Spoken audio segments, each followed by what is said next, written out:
आपने देखा होगा एक बात बार बार कही जाती है कि विकास की बात करनी चाहिए, इतिहास की बात नहीं करनी चाहिए। ये एक राजनीतिक शिविर का एक वर्ग है जो इस ढंग का प्रचार करता है।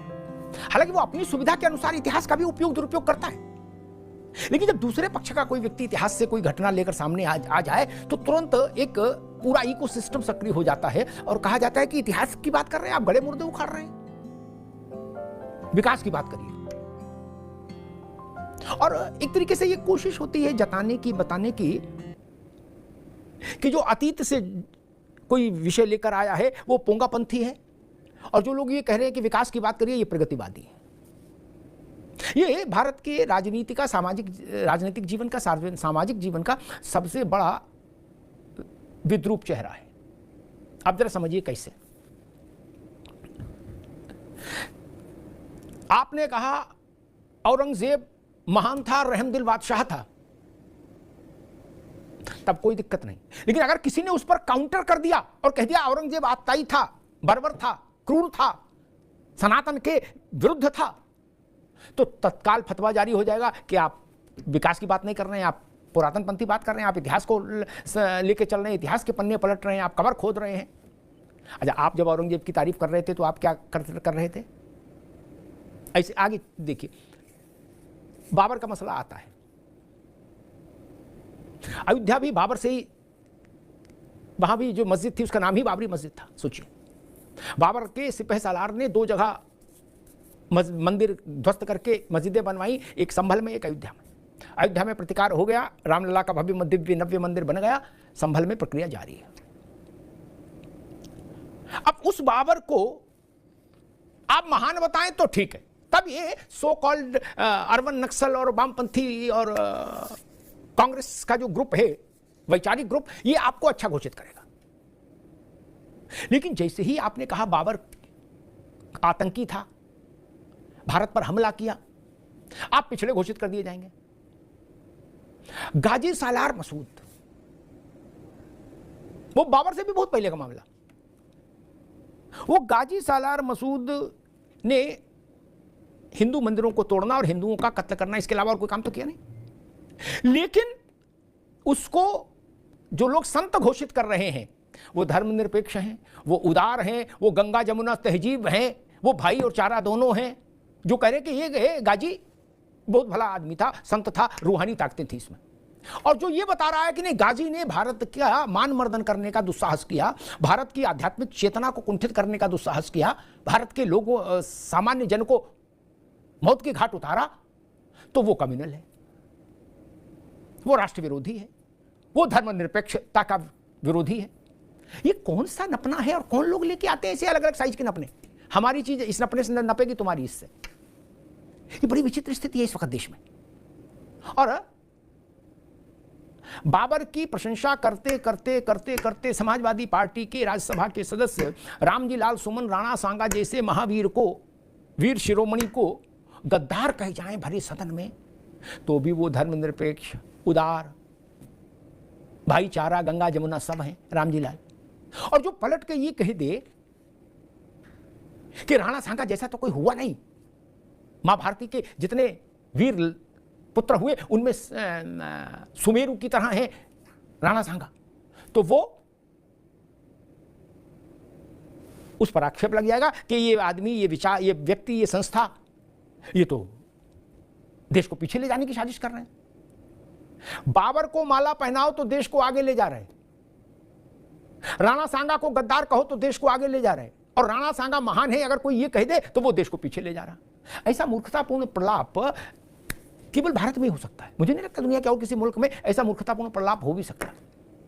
आप सोचिए, आप बाबर को महान बताएं तो आप भले आदमी, और कुछ जो ये कह दे कि बाबर दुष्ट था वो खराब आदमी। क्या लोगों को ऐसा, क्या राजनीतिक दलों को, कुछ राजनीतिक दलों को ऐसा लगता है कि गाजी से लेके और बाबर से होते हुए औरंगजेब तक भारत में वोट की खेती की जा सकती है? आप ये देखिए कि मन में कुंठाएं कैसी कैसी हैं लोगों के।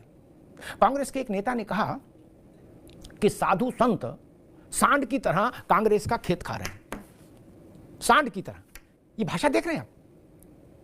भारत के साधु संतों के लिए ये भाषा है कांग्रेस के एक नेता की, कांग्रेस के लोगों के का ये विचार है।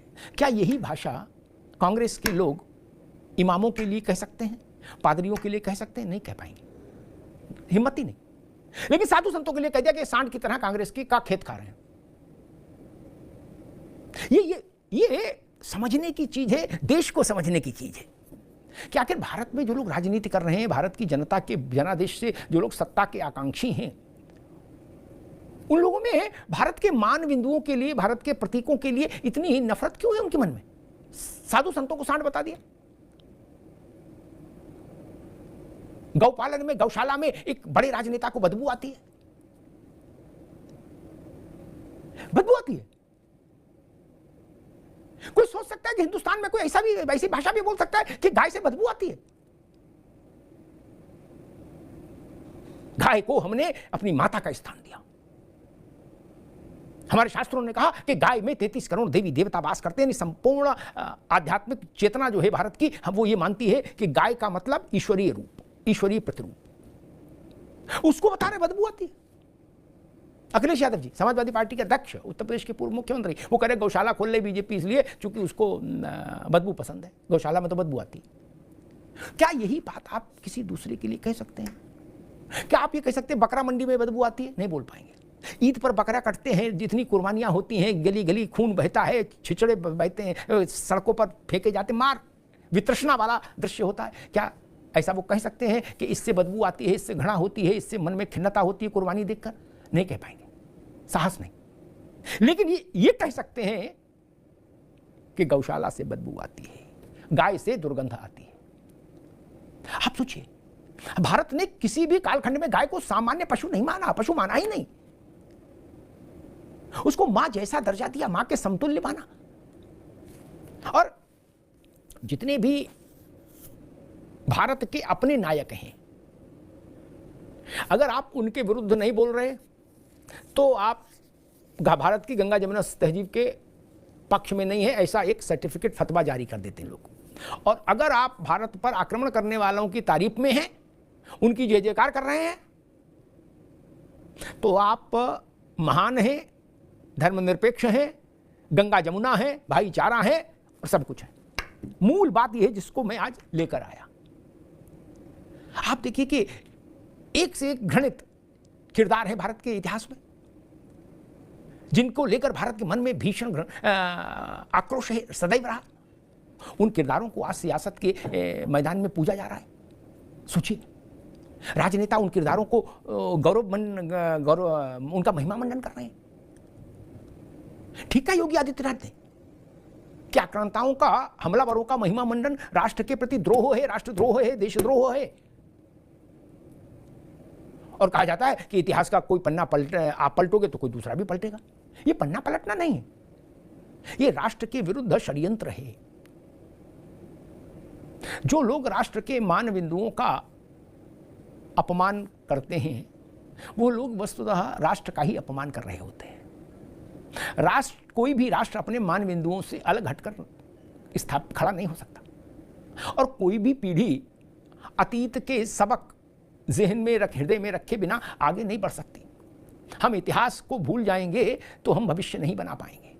हमको पता होना चाहिए कि बाबर किन परिस्थितियों की देन था, खिलजी किन परिस्थितियों की देन था, गजनी किन परिस्थितियों का देन था, गाजी किन परिस्थितियों की देन था, औरंगजेब किन परिस्थितियों की देन था। वो परिस्थितियां कभी दोबारा भारत में ना बने, इसके लिए ये जानना जरूरी होगा कि बाबर ने क्या किया, औरंगजेब ने क्या किया, गाजी ने क्या किया और खिलजी ने क्या किया।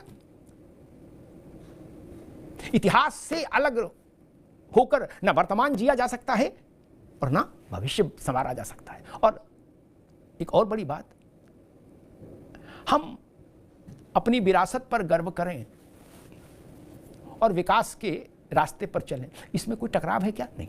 इसमें कोई अंतर्विरोध है? नहीं। इसमें कोई समस्या है? नहीं। मन हृदय में हमारी विरासत हो, उसके प्रति गर्व का भाव हो और कर्म से विकास के रास्ते पर हम चल रहे हो, इसमें कहां ये बड़ी अच्छी बात कही आप, कहां समस्या है?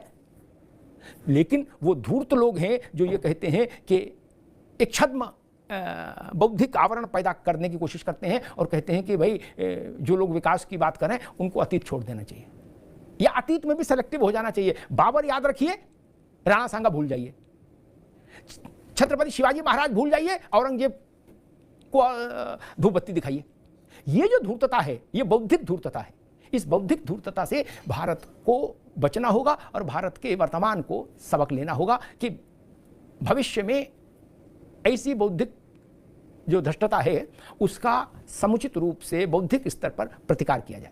धन्यवाद दोस्तों, नमस्कार। वीडियो पसंद आया हो तो लाइक और शेयर करें। ऐसी न्यूज़ देखने के लिए हमारे YouTube चैनल को सब्सक्राइब जरूर करें। धन्यवाद। जय